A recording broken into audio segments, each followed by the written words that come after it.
Olá, pessoal! Vamos analisar agora o artigo 8º da Medida Provisória número 905 de 2019.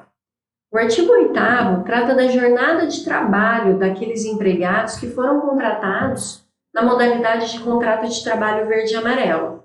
E o que esse artigo diz? Esse artigo diz que esses empregados podem realizar horas extras, no máximo 2, igual aos demais empregados, desde que tenha previsão em acordo individual, convenção coletiva ou acordo coletivo de trabalho. Vamos lá, o que é o acordo individual? O acordo individual é aquele feito entre empresa e empregado, sem intermediação de ninguém, tá? O artigo diz que basta ser acordo individual, ele não diz se precisa ser por escrito, tá? E o acordo individual ele pode ser por escrito, verbal ou tácito. Pessoal, evitem fazer acordo individual, verbal ou tácito. Sempre que possível, façam acordo individual escrito, ok? Por quê? Porque futuramente, numa fiscalização, numa reclamatória trabalhista, fica muito mais fácil de provar que tinha essa permissão para fazer hora extra se você apresentar um contrato de trabalho escrito. Muito mais fácil se você apresentar um acordo individual escrito, certo? Convenção coletiva também pode fazer hora extra se estiver previsto na convenção coletiva. O que é a convenção coletiva, gente? Convenção coletiva é aquele acordo feito entre o sindicato dos empregados e o sindicato dos empregadores. Se tiver previsão na convenção coletiva, também é possível fazer as horas extras. Também é permitido se tiver previsão no acordo coletivo de trabalho. O que é o acordo coletivo? É aquele acordo feito entre o sindicato dos empregados e a empresa. Então, nesses 3 casos, é possível que o empregado exerça atividade extraordinária, né? Lembrando que no máximo 2 por dia, tá? Os empregados que exercerem essa atividade serão remunerados com um acréscimo, né, de 50% sobre a remuneração da hora normal, como também já é de no mínimo, né, 50%. Viviane, mas o empregado ele fez hora extra e eu não quero pagar 50% para ele. O que eu vou fazer? 50% a mais, né? O que eu posso fazer? Ele não pode compensar essas horas extras que ele fez?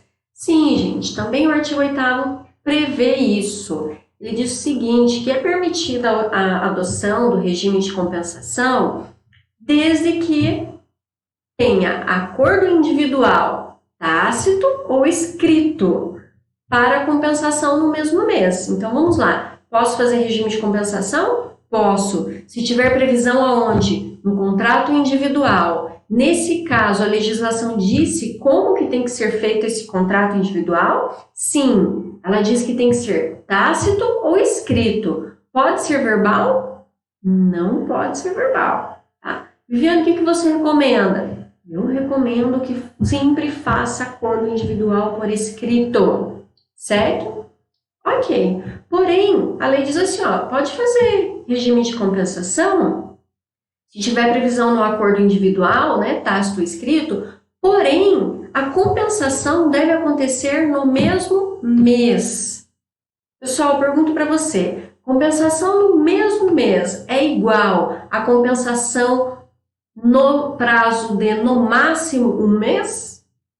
Não, né? É diferente. Então, as horas extras realizadas, por exemplo, no mês de novembro, deverão ser compensadas no mês de novembro, ok? É isso que está dizendo no regime de compensação. Viviane, eu posso fazer banco de horas? Pode fazer banco de horas também. Nesse caso, você terá um prazo maior para fazer a compensação. O artigo 8º diz que se você fizer o banco de horas, esta compensação poderá ser feita num prazo no máximo de 6 meses. Diferente da compensação que é dentro do mesmo mês, o banco de horas você tem até 6 meses para usufruir dessas folgas, tá? Mas você só pode fazer banco de horas se tiver previsão aonde? No acordo individual escrito. Então vamos lá. Regime de compensação.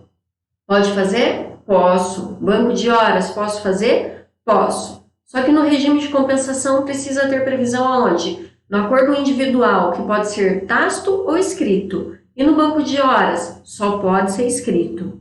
No regime de compensação, eu tenho que compensar dentro do mesmo mês. E no banco de horas, eu posso compensar até o prazo de 6 meses. Viviane, mas eu quero fazer a rescisão contratual desse empregado e lá no momento da rescisão ele ainda não usufruiu das horas, dos dias de folga que ele tem. O que eu faço?